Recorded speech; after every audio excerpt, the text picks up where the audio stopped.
이번 차시의 학습 목표입니다. 확인을 마치셨다면 다음 버튼을 클릭해주세요.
안녕하십니까. 이번 시간에는 인재 모집에 관해서 살펴보도록 하겠습니다. 이번 시간에 다룰 내용들은 인재 모집에 앞서서 인력 수요의 질적, 양적인 예측을 어떻게 하는가, 그리고 우리가 기업에서 이야기하는 채용 제도란 어떠한 내용들을 포함하고 있는가, 그리고 채용 전략을 설정하는 데 있어서 어떠한 요인들이 영향을 미치는가를 한번 살펴보도록 하겠습니다. 인적 자원을 우리가 이렇게 채용을 하기 위해서는 몇 가지 단계를 거치게 됩니다. 그래서 첫 번째 단계로는 모집의 단계와 그 다음에 선발의 단계, 그리고 고용을 하게 되면 배치를 하게 됩니다. 그런데 이러한 그 절차에 제일 선행되어야 하는 것은 바로 인력이 얼만큼 필요한지에 대해서 계획을 세우는 것이 필요할 것입니다. 그래서 이번 시간에는 이러한 그 인력 소요가 어떻게 될 것인가, 이런 것들을 계획하는 것들을 어떠한 내용들을 가지고 계획을 하는지, 어떠한 기준들을 가지고 계획을 하는지 살펴보고, 그리고 그 다음에 이제 이러한 전반적인 모집이라든지 선발, 그리고 배치에 이르기까지의 중요한 우리가 고려해야 할 요건들에 대해서 한번 살펴보도록 하겠습니다.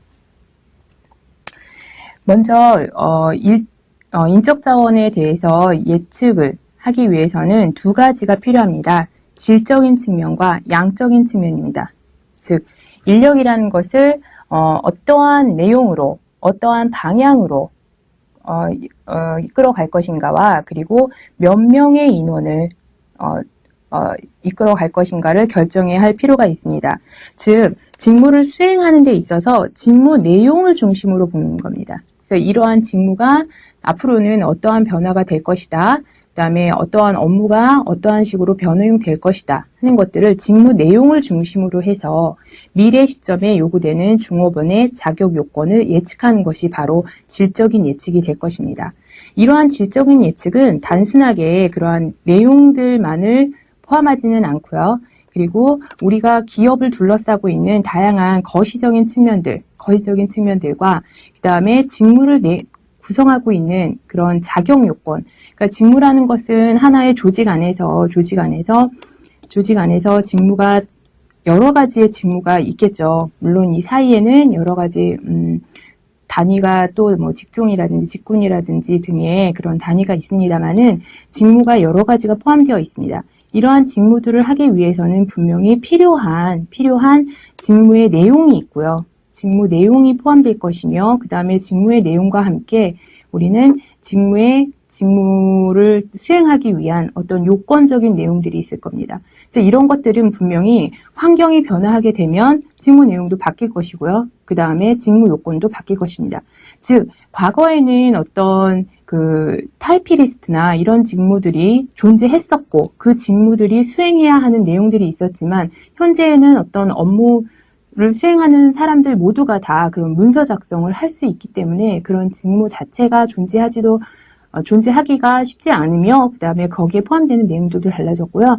직무 요건도 예전에는 뭐 타자기를 이용했다면 요즘에는 다양한 컴퓨터의 소프트웨어를 이용한다고 보시면 됩니다. 그래서 이제 이러한 그 미시적인 요건뿐 아니라 사실 조직에 미치는 다양한 영향들이 있습니다. 그래서 직무의 내용을 변경시키는 데 있어서 미치는 다양한 거시적인 측면들을 한번 같이 고려해야 할 것이고요. 그리고 양적 측면에서 보면은 전사적으로 우리는 이번에 뭐 한 100명 정도의 그 인원을 가지고 갈 것이다. 더 필요할 것이다 라고 했으면 또는 우리가 100명 정도에게 급여를 부여할 만한 능력이 된다. 그만한 매출이 난다. 라고 가정을 했으면 요 민원을 다 같이 뭐 다시 10명, 10명, 뭐 80명 이런 식으로 나눠서 각 부문별로 나누어줄 수 있는 그런 거시적인 예측 방법과 또 반대로 양적 예측에는 밑에서 우리가 직무를 하는 데 있어서 현재는 2명이 일을 하는데요. 앞으로는 우리가 4명이 필요합니다. 우리 지금 4명 필요한데 일을 하고 있는데요. 앞으로는 8명이 필요합니다. 이렇게 인원들이 직무별로 오면은 이 직무별에서 필요한 인원들을 나중에 취합해서 우리에게 어떠한 일원이 필요합니다라고 설정하는 것이 바로 미시적인 예측 방법이라고 보시면 됩니다. 그래서 이러한 방법들에 대해서 조금 더 살펴보도록 하겠습니다. 자, 인적 자원에서 그런 그 거시적인 것과 그다음에 미시적인 그런 분석을 통해서 질적인 예측을 한다고 말씀을 드렸는데 이것들이 실제로 그 기업이 미래 경영 환경이 변화한다는 그런 거시적인 관점에서 해당 기업에 영향을 미칠 수 있는 경영 환경을 분석하는 것입니다. 그래서 뭐 이 안에 우리 기업의 성과와 관련된 다양한 정보들은 기술 변화가 그러니까 기술이 어떠한 방향으로 변화되는가. 기술 변화에 대해서는 뭐 여러분들이 상세히 언급해 드리지 않아도 모두 다 익히 몸으로 느끼시고 계실 거라고 생각됩니다. 하루하루가 다르게 다양한 뭐 물건들, 그리고 그것들이 굉장히 먼 기술이라고 생각되지만 우리 생활 전체를 바꿔주는 것이라고 보시면 되고요. 그리고 시장의 국제화라든지 교역 관계의 변화. 그러니까 우리나라가 대한민국이 어떠한 나라와 같이 무역 관계를 맺느냐, 교역 관계를 맺느냐에 따라서 산업 전반이 변화가 될 수가 있겠죠. 그래서 이런 것들이 우리 기업에 굉장히 지대한 영향을 미칠 수도 있을 것입니다.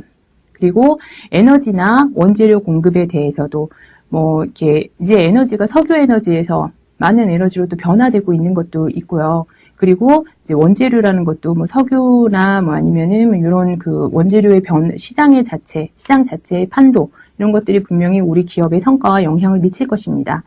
또한 그 제품 시장의 수요와 공급, 또한 경쟁 기업의 행동 이러한 것들이 영향을 미치겠죠. 그래서 중요한 매출을 올리고 있는 어느 기업의 CEO가 어떠한